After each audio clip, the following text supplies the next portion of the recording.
Video शुरू करने से पहले आपको बता दें कि यदि अभी तक आपने हमारे चैनल को सब्सक्राइब नहीं किया है तो अभी कर लें और साथ में नोटिफिकेशन घंटी को भी दबाएं ताकि हमारी वीडियो सबसे पहले आप तक पहुंच सके। चिंता है चिता के समान, घुन के समान लग जाती है, मुर्दे को चिता जलाती है, चिंता जीते को खाती है। बंधुओं, चिता और चिंता में जो बुनियादी फर्क है वह केवल यह है कि चिता मरने के बाद मनुष्य का भक्षण करती है और जो चिंता है यह जीते जी ही आदमी को खाने लगती है। निज धर्म कहता है कि आखिर चिंता क्या है।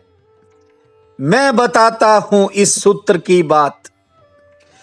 चिंता यह है आदमी को कि जैसा हो रहा है इसके अलावा कुछ होना चाहिए था, उससे अन्यथा होना चाहिए था। ये नुकसान लग गया, क्यों लगा? नहीं लगना चाहिए था। कोई बीमारी आ गई, क्यों आ गई? नहीं आनी चाहिए थी। कोई करीबी दुनिया छोड़ गया, नहीं छोड़नी चाहिए थी। काम अच्छा भला चल रहा था, अचानक रुक गया, ये क्यों रुक गया? नहीं रुकना चाहिए था। ये है आदमी की चिंताएं।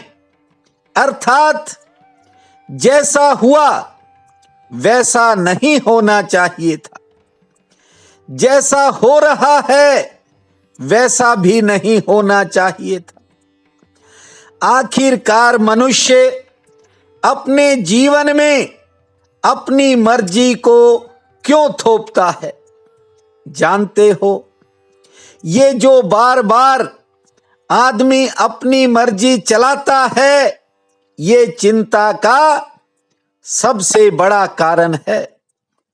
मैं वर्षों से देख रहा हूं, लोग परेशानी में हैं, परेशान हैं, लेकिन चुप बैठकर ध्यान करने को कोई राजी नहीं है। बंधुओं, आदमी सोचता है कि इस बार फसल ज्यादा होगी, मैं ये करूंगा, मैं वो करूंगा, और कई बार बनी बनाई फसल उजड़ जाती है और आदमी फिर चिंता में डूबता है। कुछ चीजें, कुछ सोचें ऐसी हैं जो मनुष्य को विकृत भी कर देती हैं। निज धर्म कहता है शांत रहना सीखो। उपाय भी बताया है कि उसका जो आदेश है उसको मानने का प्रयास किया करो। उसका जो हुक्म है, गुरु नानक देव कहते हैं कि उसके हुक्म के आगे किसी की मर्जी नहीं चलती। इसलिए आपसे कहता हूं, जैसा वह जिलाए वैसा जियो, जैसा वह कराए वैसा करो, और जहां वह परमात्मा ले जाए वहां जाओ। उसका आदेश आपकी एकमात्र साधना हो जाए। बस आपने करना क्या है? जो अपनी मर्जी है उसको बीच में से हटाना है और उसकी मर्जी को आने देना है। जैसा जीवन परमात्मा ने दिया है उसे स्वीकार करना सीखो। परमात्मा ने दिया है, अब इसके बारे में जानता तो वही है, लेकिन आपसे कहता हूं इनकार मत करना।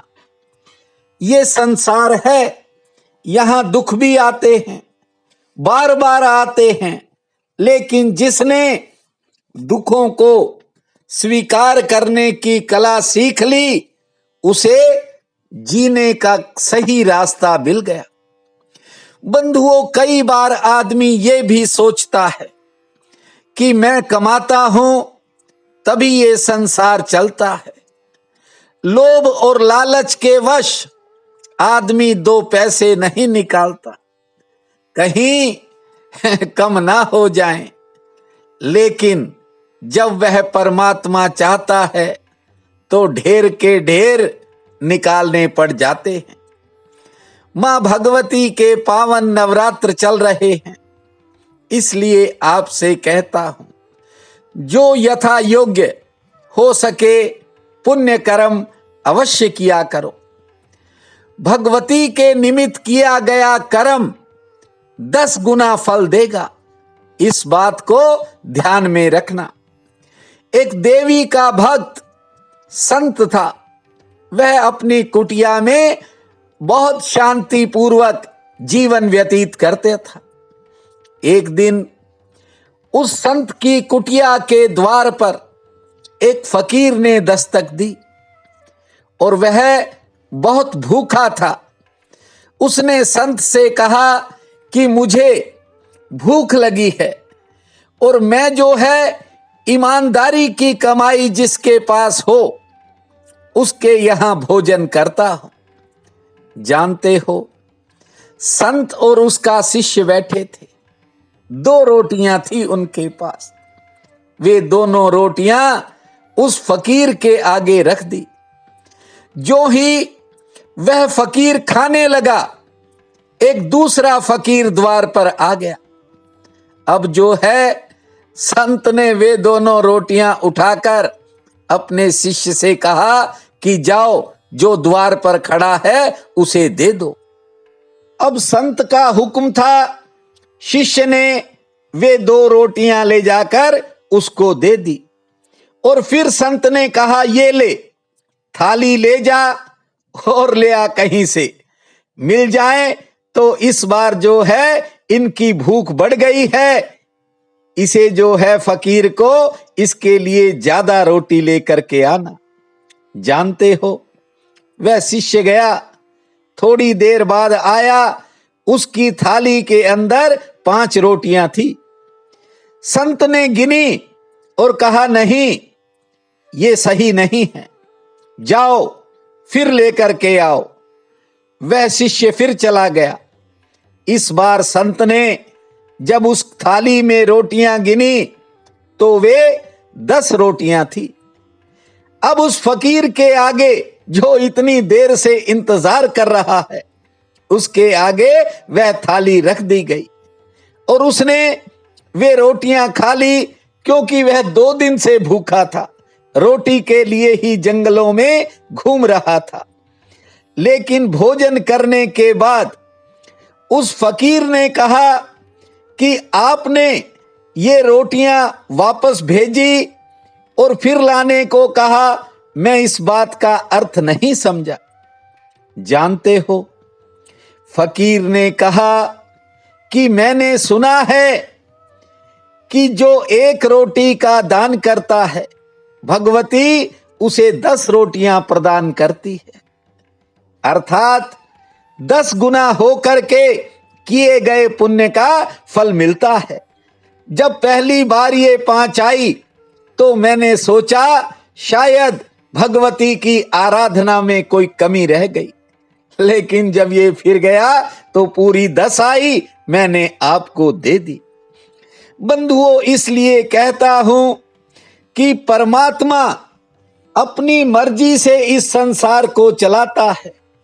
जो नाहक लोग, जो भोले भाले लोग हैं, वे ये सोचते हैं कि हम अपनी मर्जी चला लें। इसलिए आपको गुरु बता रहा हूं, शांति ही एक सबसे बड़ा गुरु है। यह ठीक से समझ में आ जाए तो जीवन की सारी खोज खत्म हो सकती है। बस जो हो रहा है आप उसे स्वीकार करना सीख लो। इसका ही पुराना नाम भाग्य है।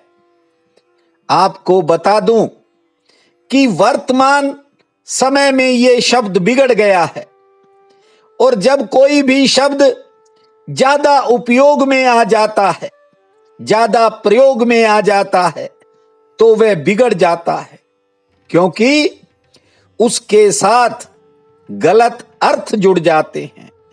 अब तो किसी की निंदा चुगली करनी हो तो कह दो कि भाग्यवादी हैं, लेकिन आपको बता दूं, भाग्य बहुत बड़ा शब्द है और इसे परमात्मा लिखता है, और जो लिख देता है वही होता है। अपनी तरफ से कुछ भी करने का उपाय नहीं है, कोई परिवर्तन नहीं हो सकता। एक बात याद रखो, आपको अपनी चिंता है, उसको सबकी चिंता है। जब सारी चिंता उसको है तो फिर बोझ लिए क्यों फिरते हो? जब तुम बदलना ही नहीं चाहते, जब तुम उससे राजी ही नहीं होना चाहते, तो ये बेचैनी चलती ही रहेगी। आपकी बेचैनी हो या मानसिक तनाव हो, एक ही बात से दूर हो सकता है कि तेरा हुक्म सिर माथे पर, सब हल्का हो जाएगा। याद रखना, पंख लग जाएंगे और ठीक से बात को समझोगे, एक दिन आकाश में उड़ने लगोगे। विधि केवल यही है कि जो होता है परमात्मा की मर्जी से होता है। आज अश्विन शुक्ल पक्ष की द्वितीया है, महामाई का दूसरा नवरात्र है। आज के दिन माता ब्रह्मचारिणी की पूजा का विधान है। बहुत बड़ा पुण्य काल रहेगा। उठते ही धरती मां को प्रणाम करना, 2 बार लंबी श्वास लेकर 20 बार ताली बजाना, फिर खुले आसमान को निहारना। भगवती जगदम्बा को शक्कर का भोग लगाना, मां के चरणों में कमल का फूल चढ़ाना, सूर्य नारायण को जल अर्पित करना, हो सके तो व्रत रखना, अन्यथा एक समय भोजन करना, और शाम के समय माता ब्रह्मचारिणी का स्मरण करते हुए मां के सम्मुख एक दीप जलाना। भूमा जय जय अम्बे, भूमा जय जगदम्बे, भूमा जय जय अम्बे, भूमा जय जय जगदम्बे। प्रिय बंधुओं व मातृदेवी शक्तियों, आज 8 अक्टूबर दिन शुक्रवार है। आप सबको मेरा नमस्कार है। आज का राशिफल इस प्रकार है। मेष, आज किसी काम के प्रति आपकी सोच में थोड़ा बदलाव आ सकता है। कारोबार के लिए आज का दिन सामान्य रहेगा। नौकरी पेशा लोगों पर काम का दबाव रह सकता है, से ठीक रहेगी। घर परिवार में कोई नया खर्च भी होगा। वृषभ, किसी करीबी के स्वभाव में परिवर्तन देखकर आपको थोड़ी हैरानी होगी। परिवार में भी थोड़ा उतार चढ़ाव रहेगा। हां, आज कोई रुका हुआ काम आगे बढ़ेगा और आमदन ठीक होगी। मिथुन, कार्य क्षेत्र में कामकाज की दौड़ धूप रहेगी। कुछ कामों पर खर्च भी होगा। सरकार से संबंधित कामों में इंतजार करना पड़ सकता है। यात्रा में सचेत रहें। दोपहर बाद कारोबार से अच्छा लाभ मिलेगा। कर्क, लेन देन संबंधी कामों में राहत का विशेष योग है। कारोबारी सितारे ठीक रहेंगे। कुछ नए संपर्क जुड़ेंगे। सेहत पक्ष आज मध्यम श्रेणी का है और खान पान के प्रति सावधानी रखें।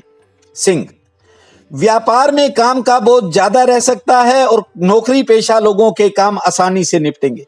आमदन के लिहाज से दिन ठीक है और किसी बिगड़े हुए काम में सुधार की संभावना है। सेहत संबंधी कोई खर्च हो सकता है। कन्या, परिवार में किसी बात को लेकर तनाव बन सकता है। धैर्य से काम लेना होगा, लेकिन सेहत पक्ष ठीक है। आज यदि कोई लेन देन से जुड़ा काम है तो उसमें राहत मिलेगी। कारोबार से आमदन ठीक होगी।